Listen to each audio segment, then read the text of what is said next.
situation occurred with my daughter's mother's brother. I had words, and I made a mistake that cost me They're 12 years. still married? Uh, that's a whole nother story too. You hate text messages now, then. Oh God. Freedom just was too much for me. Y'all stay away from him, ladies. I'm just saying. I'm just trying to help you out. No. What are you trying to do? I'm trying to fix it. I'm I'm trying to fix You want it. to fix it? You know what? I'm not Fix messing it with you. up. I'm trying Yo, to have you go home to a happy home, and you trying to see what right. I'm doing for dinner. You're right. You're right. We taking it easy. Hey yo, now everybody tweaked out, sniffing, getting geeked out. Bitches bi-curious now, they all freaked out me. I'm walking straight, but parole think I'm fronting on them. They try to violate me, I'm straight dumping on them. I'm running fast. Well, I have to ask. I've always wondered about this, especially like artists go in all the time. Wayne will go in and but their sentences are like a little shorter. You started out with music so early, Right. and then you did what some would call a really long sentence. So as an artist, sitting in jail for that long and listening to music evolve over 12 years, like what are your thoughts? What were your thoughts? It's ill because rap went through so many different like periods. Yeah. When I was going, I remember like being on a run. Like Ludacris was starting to pop, Nelly was really hot, Ja Rule was popping, and then that's when I was on a run. Then I'm on Rikers Island, and the boy 50 kind of took off, kind of smothered Ja. Joe Button started popping, so you had a lot of the artists that's a little more relevant today starting to pop off. And then later, the down south kind of took over. Just so many different eras. I mean, Fab was just starting to come out and pop when I came out. So it was ill just seeing the whole different dynamics and different changes of hip hop. Did you like where it was going as you were watching it? I mean, I definitely did. I didn't see the ending for me. I didn't see the end of the road. I didn't see me coming home. So I just enjoyed the music. Yeah. I would go on like binges where I would write. I might write for 6 months and not write for 4 months. Because part of me, it was just in me to write. You hear certain beats like, yo, I like that, and I would just write to it. But then it would be times where I'd be like, man, it's over. Like when you get out, you're going to be older. People might not be fucking with you. Like part of me was like, man, later for that shit. So I didn't know every day was different. But I still always had them times when I wrote. Just because it was just something that I did. A lot of people criticize the where hip hop is at now.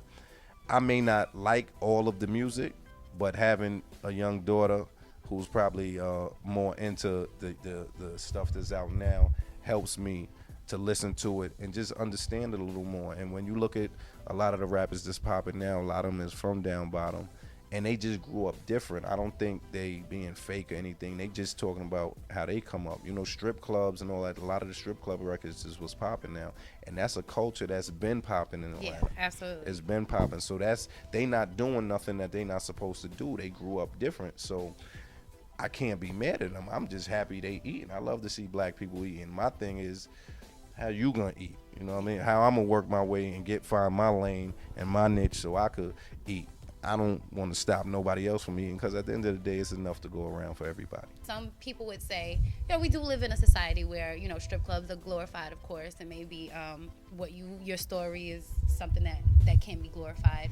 Are you, I hate to say this, but are you going to use the Fabulous Chi Ali to America's Most Wanted as like your thing, or you would like to stay away from that?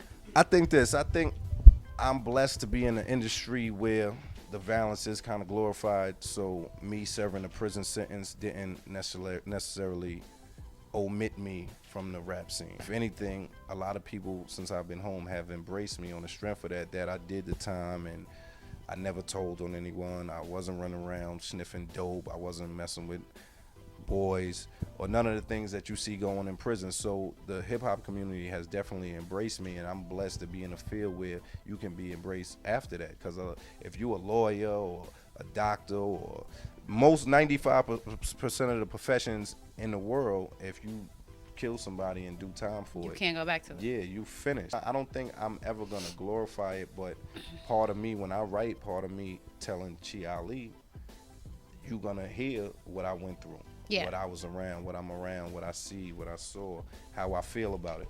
So I don't really consider it glorifying it. I think I'm just That's your telling life. my story. Yeah. You know what I mean? Okay. Well, speaking of other artists, and you actually just mentioned Luda a little while ago, what does it feel like to hear other artists like mention you in their lyrics? CEO, you don't have to CID. I'm young, wild, and strapped like T.I. Blah! I mean, it's cool. Like when Luda first did it, I was on Rikers Island. So, I mean, it was a great feeling just to know that you remembered. And, you know, we lock in at 11 and, you know, you cut on Hot 97 and you hear it, you know, Flex dropping bombs and dudes, yo, G, dudes be on the game, banging on the game, yo, that's my son. So it's a great feeling. But at the time, I was still fighting my case. So I don't know, it was like, Don't say that. yeah, it was like, chill, be easy. So, my lawyer actually came to me like, well, do you know him? Why would he say that? And I'm like, nah, I don't know, son. But I think at the end of the day, I mean, it didn't hurt me. So, I mean, I'm definitely grateful for, like, it was definitely a nice look, and I appreciate all the love. Just to be remembered, whether it's something negative or positive. Like I said, we in a field where the violence kind of goes along with it, whether it's real or just being rapped about. So it's always a good feeling. So now you go around and you speak and you do motivational speaking and you talk to kids, right? I mean, I'm all about it. It's like the sentence I was given was the state saying you got to do this. That was me paying for my crime. But at the end of the day, I didn't have no say over that.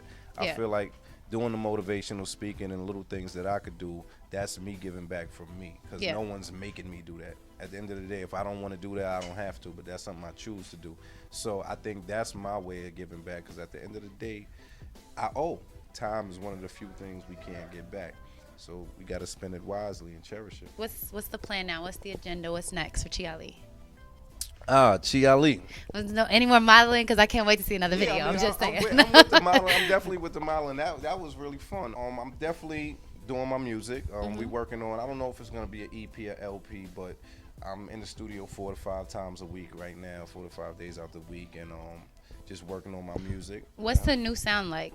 That's where it's kind of crazy, because I just came back from a session with Ninth Wonder. I work with Premier and Showbiz and Ninth, Buck Wow. So that's your real hip hop producers. Yeah. Who, you know, that old school boom bap hip hop. So I have records that's straight up that lane. But then I work with dudes like Ron Browse, Vado, Mano, a lot of the dudes that's really more relevant and popping right now, who the average young kid knows. And I have records in that lane. So I'm doing both, but just trying to pick the few that I think can cross over to both crowds. You know, just having that balance. At the end of the day, I'm going to always be true to myself. I'm not going to never release something that I feel is whack or that I feel just isn't me at all. Yeah. So, I mean, I'm confident. I'm confident the people's going to like the work that I'm putting out. All right. So, just what projects are you working on right now? Other than the LP, I got an autobiography that I wrote while I was would love locked to read up. that, actually. It's a great book. I really want to try to get it to 5th, because I think it would make for like a dope movie. It's I mean, my book is my story. It's totally fact. It's not no tales. Like, everything in it, I live and die on. It's growing up with, from the music to a lot of the street individuals who I was around and who brought me up. I think, like I said, I think it'll be a real good movie, man. If it's done correctly, you know, with the right individuals playing the right roles and the right person to bring it from book form to script form, I think that it'll definitely be dope. We right now we're looking for a publisher. We tentatively calling it Time Heals All Wounds. That could change, so don't quote me. Okay. But other than the music, the book, I'm doing the motivational speaking, and I definitely want to delve into the acting game more. You know, I appeared in, I believe, like 1993 with in the movie Strap. That was directed by Forrest Whitaker. That was his directorial debut, and that's definitely something I want to delve back into. I get on my workout shit. Me and Daniel was actually talking about maybe doing like a workout video, something of that nature. So I think that's a great idea. idea. I just want to stay busy. When you've been going so long, I just want to stay busy. I slept enough in them 12 years where I don't really got to sleep too much. I just want to work. That's my thing. So if people want to hit you up on your social media, what are the handles? Chi Ali BX, CHIALI BX. That's my name on Instagram, Twitter, Facebook too, and Facebook as well. just look for me, check for me. I just shot a video with the homie Jadakiss. It's called G-Check. Yeah, this 50 did the exclusive. And I want to, you know, send my love to Jadakiss for coming through and showing me love. Salute. You know, that's a real dude, good dude. He came through, showed me love. Well, since you're home now and you're getting used to electronics, 50 has a gift for you. Okay. Fifth, the big homie. So you got those. Now looking. you was Everybody go check out the SMS audios. I haven't used them yet, but I'm pretty sure it's popping because I know the homie wouldn't put his name behind nothing that wasn't. You know? Absolutely. But another thing I'm working on. I got a few artists that I'm really working with right now. Okay. Drez from Black Sheep. You know, we working with Azor, with my boy Daniel Azor and his partner Peter. They're basically like managing us, and we trying to get some talent together. Right now I'm working with my boy Kev Spite. He's from Washington Heights. The boy's an animal. Yeah. He's an animal. I'm also working with my homegirl Shay the doll. She's out of Long Island. She's a singer. Shay is dope. Like, okay. She could sing, she writes, she engineers, she's cute. Like, she's like everything all in one. We definitely look writers, producers. We definitely on the prowl. Pool of Genius is the label. Oh, everybody, cool. like Okay. I said, pick up the SMS. But thank you so much for stopping through. Any last words for the people at this is 50? I mean, first of all, thank you for having me. I appreciate it. But you know, just look out for me. Like, hit me up on Instagram, Twitter, ChialiBX. Look out for the album. Look out for the book, and just just try to follow the movement. Get down with this Chiali movement. It's a real movement. It's a movement about love. It ain't no hate in it. But we definitely on our New York shit though. We definitely trying to get New York popping again, and that's not nothing against nowhere else. But we got to get our shit together. You Absolutely. know what I mean? I can take it. The new single G-Check featuring Jadakiss. Check that out. Hip hop is back at you. You heard. Absolutely. Now I'm about to go try to take his SMS headphones because I would like 3. Ashley Ray, this is 50. Chiali, we out. Peace, y'all. I'm running fast, but these streets, they gaining on me. Gangsters telling now, niggas is changing on me. I think it's switched around the crack era. I'm pissed I missed the late 60s, that whole pro-black era. Aside of Huey P, Ozzie Davis, Ruby D. How we go from that to spending G's on Louis